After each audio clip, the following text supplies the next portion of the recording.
5 years. Donald Trump has done more in 1 month than anybody has ever done in any peace negotiations in the history of modern warfare.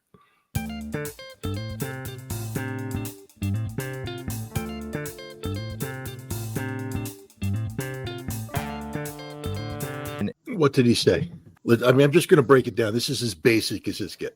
That's Starmer and Trump, are going to try, there's an operative term, to get back as much as we can. You know what he just said, Danny? They're not getting any land back. End of story. It's done. It's finished. The Russians have put forward a steadfast, unchangeable, unmovable position that every piece of territory, every inch, or I guess the Russians use centimeters, of territory that is Russian constitutionally will be Russian in perpetuity. And they're not going to budge on that, and Trump's not going to budge either. He has Starmer there. Look, Macron was there the day before. Trump said things as well. None of that's going to happen. This is a negotiation that's being run by other people. Right now, Donald Trump is playing, head of state, and he's holding the hands of two European allies who have just folded like a house of cards. Again, remember, a week ago, Macron and Starmer were going to send 30,000 troops in, come hell or high water. The hell with America. We're going forward. Trump humiliated the guy. You think you can beat him yourself? He asked Starmer, and everybody laughed because everybody knows that the British Army, some 75,000 strong, only 26,000 of whom can actually deploy to combat position, can do nothing, zero, squat. And that's what Starmer got, nothing, zero, squat. The person that matters is Steve Wickoff, and he's come out and he has said that the document that's guiding the Trump position isn't the Kellogg document. It's the April 2022 peace treaty that almost was. He said that was almost a done deal, and that's what they're relying on. So if people want to know what's going on, it's that document updated with what Vladimir Putin said is present-day reality. Is Trump going to make an opening gambit saying, hey, let's get some terrible... Let me ask you this too, Daddy. Is there a ceasefire right now? No, there is no ceasefire. There's not going to be a ceasefire either. Going on. There won't be a ceasefire until this is done. And Ukraine has, two options. Lose another 1 million people as they futilely try to hold on to territory that legally is Russian, or accept the fact that they've lost and concede that. That's it. There's nothing else going on here. Trump didn't say anything. I just parsed it out for you. He didn't say anything. And people are blowing that up, saying he's surrendering, he's caved in, the British this, he's betraying. He hasn't done anything. The Russians and the Americans have agreed that the first thing they're going to do is normalize diplomatic relations. The second thing they're going to do is develop economic relations. And the third and final thing they do once they have this foundation of trust is bring it into this conflict. And I think this is, basically Trump telling the Russians, hey, get to work. Finish this thing. Do what you need to do to make the negotiation that much easier. Because frankly speaking, it's going to be a tough negotiation for Trump to come in, for his people to come to a table when it's time to negotiate. And the Ukrainians are still holding on to Zaporizhia city and the right bank of Kherson.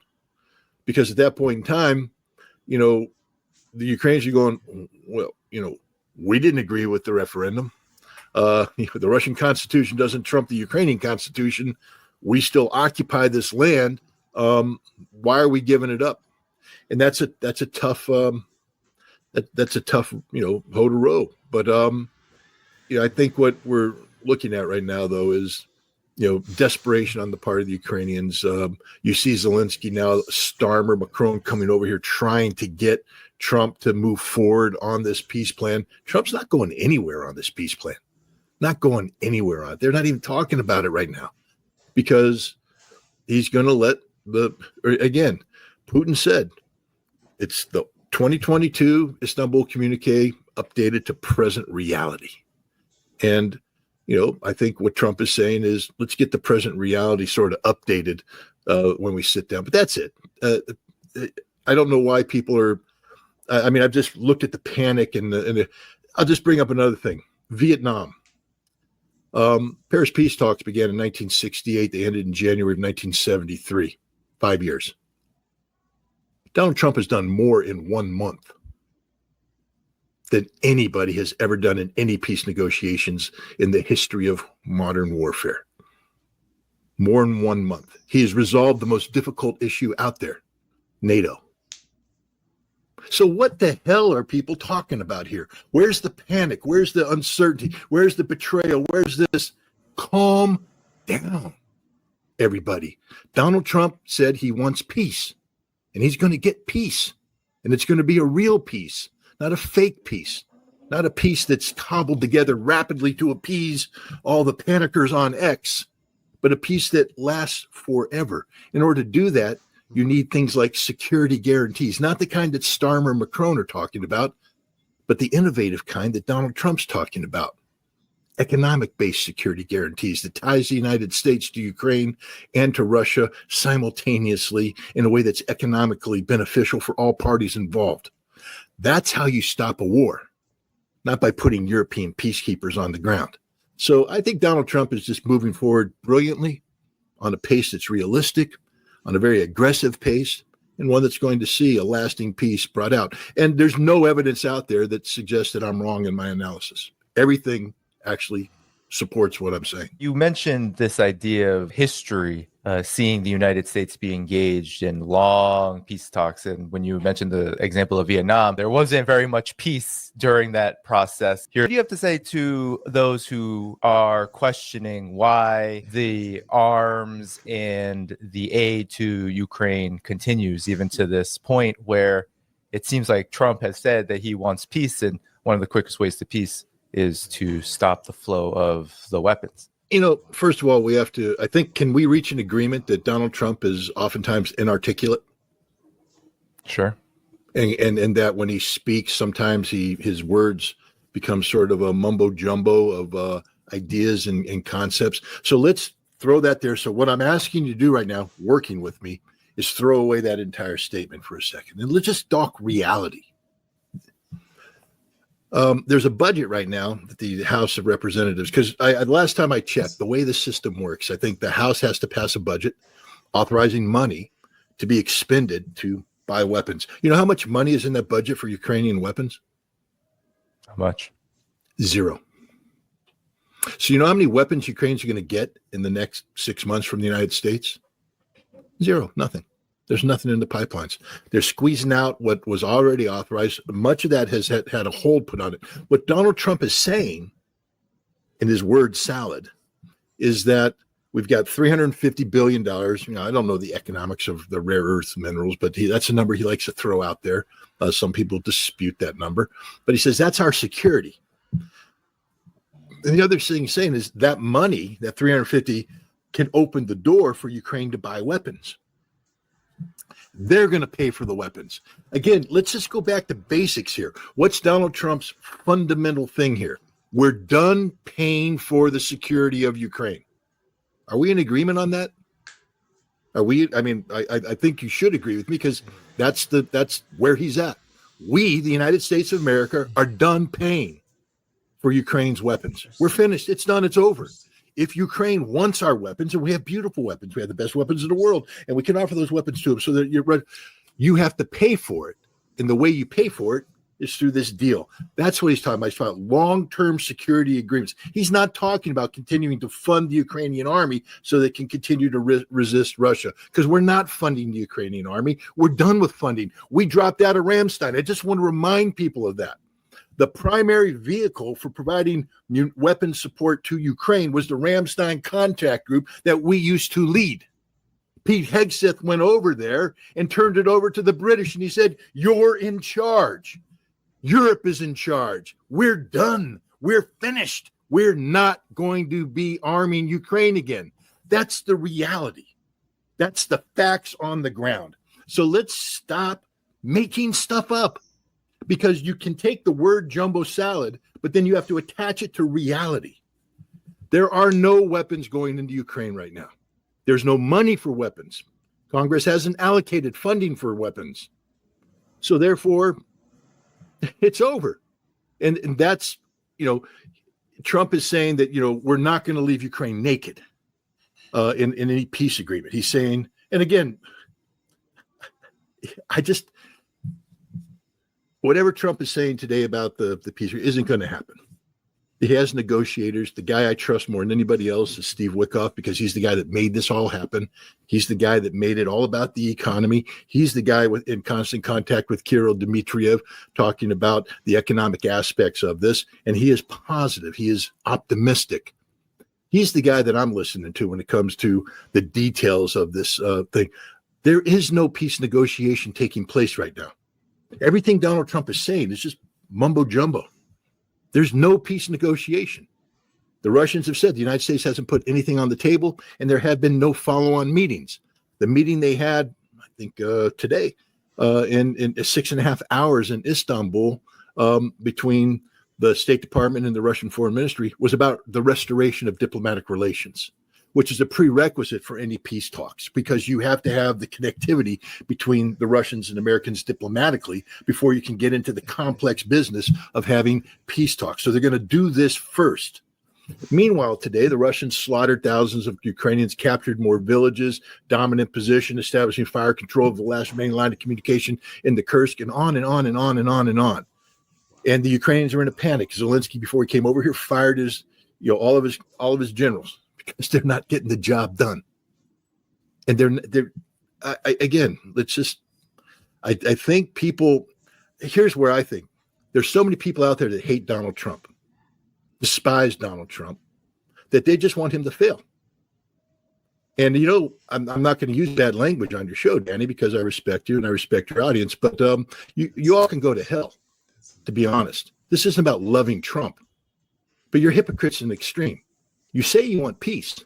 Oh, we believe in peace. We want peace. We want the war to end. There's one guy that's making that happen right now. His name's Donald Trump, but you hate him so much that you're desperately trying to pull things out of thin air to make it look as though he's a failure, that he's a liar, that he's a hypocrite, that he's doing the exact opposite. The facts just don't align up for the people that are, voting against Trump. The man is on a singular path towards peace. Let me give it again. I just want to get the basics here, because people, you have to stop making stuff up. Donald Trump has instructed Pete Hegseth, that's the Secretary of Defense, in case you all didn't know, to immediately begin reducing the size of the Defense Department budget by 8% for the next 5 years. That's a 40% reduction when this is all said and done. That's the strategic direction that this warmongering hypocrite that you all are talking about is taking us. And part of the instructions that are being given to the Pentagon on where to reduce the funding is to reduce European Command. That's the U.S. Military Combatant Command that supports NATO. Now, if Donald Trump was secret, because I've read this too, he's secretly trying to come in and build up NATO and betray Russia and stab Russia in the back, and their hands are moving imaginary arrows on the map. None of that's happening. He's talking about withdrawing the United States. Oh, what was the other thing that happened? That's right. We defunded NATO. Whoa, what about that, guys? All the secret war plans that's pretty damn clever of Donald Trump. A secret war plan against Russia based upon lies and hypocrisy, but he's defunding NATO as we speak. And, is he helping the European Union? Nope, he's going to put tariffs on them as well. Guys, get on board. Stop hating Donald Trump and start supporting peace, because that's the direction he's taking us, the direction you all claim you want to be going on. This is a man who is talking about, preventing World War III. I remember, Danny, when we were talking in September, October, November, how worried we were about nuclear war and how worried your audience was about nuclear war. Oh, my God, nuclear war. It has to be stopped. Joe Biden's a threat. Well, the man that stopped it, his name is Donald Trump. He stopped it. We're not at that same level right now. He is saying, I don't want a nuclear war. And he is talking about nuclear disarmament. How can you have nuclear disarmament talks with Russia? The kind that he's talking about sweeping, when you're seeking to betray them with imaginary arrows and maps and designs and all this stuff. Stop it. There's diplomacy taking place right now. With the French, guys, Macron flew in, had an imaginary meeting with Donald Trump, and flew home with nothing. Nothing. Starmer flew in, had an imaginary meeting with Donald Trump, and flew home with nothing. Zelensky's here. He's going to have an imaginary meeting with Donald Trump and then go home with nothing. That's the genius of Donald Trump. He just took the three biggest diplomatic problems we have when it comes to resolving this. There was a fourth one. That was the foreign minister of the European Union who came in to meet with Marco Rubio. And Rubio said, no, we ain't meeting. I'm sorry, I don't have time for you. Whoa, what does that mean? It means Trump is playing, the politics of diplomacy right now. Receiving people, holding their hands, laughing, making them feel good, sending them home with nothing. Absolutely nothing. A lot of those defense budgets that are going to be raised are going to be spending money, I believe, on U.S. weapons. What's your response to those who may feel like this may be the United States stepping back in terms of its leadership role, but still fueling the kind of militarization in Europe that brought us to this point in the first place? How's the United States? I'm confused. So you're telling me that the United States is going to cut ties with NATO, defund NATO, and then turn around and tell NATO that you have to increase your spending, and that means you have to buy weapons from the United States? What weapons are they going to buy from the United States? Not a single nation will buy a weapon from the United States going forward under those conditions. In fact, every NATO member so far is talking about, if this happens, that NATO needs to build up its own defense industries to limit the reliance upon the United States for weapons. So we'll go in the exact opposite direction. That's the reality. Listen, don't make things up. I understand there's a lot of smart people out there who, think on issues and all that stuff, and then they sort of start speculating. Read the minutes of the meetings that are taking place inside Germany, France, and elsewhere. It's not about turning to America to become the arsenal of democracy. That only works if America is leading the arsenal of democracy, in which case we impose our will on them and force them to buy American, as we have done for many decades now. But now, if they're going to become a European security alliance, they need European defense industry, and that's what every single European nation is talking about right now. The need to build up their own indigenous military industrial capacity so that they're not beholden to the United States. That's the direction, and that's the genius of Donald Trump. I know the comments. Scott Ritter sold out to Donald Trump. Again, screw you guys. You don't know anything about me, and you don't know anything about my position with Donald Trump. Because if you did, you wouldn't say that. If you've read what I've written about this guy, you'll know that I have huge problems with Donald Trump.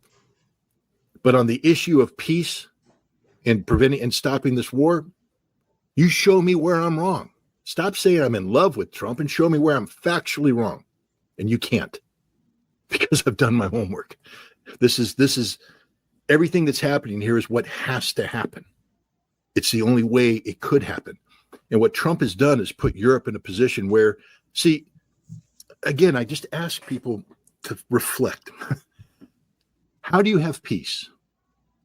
Genuine peace, lasting peace.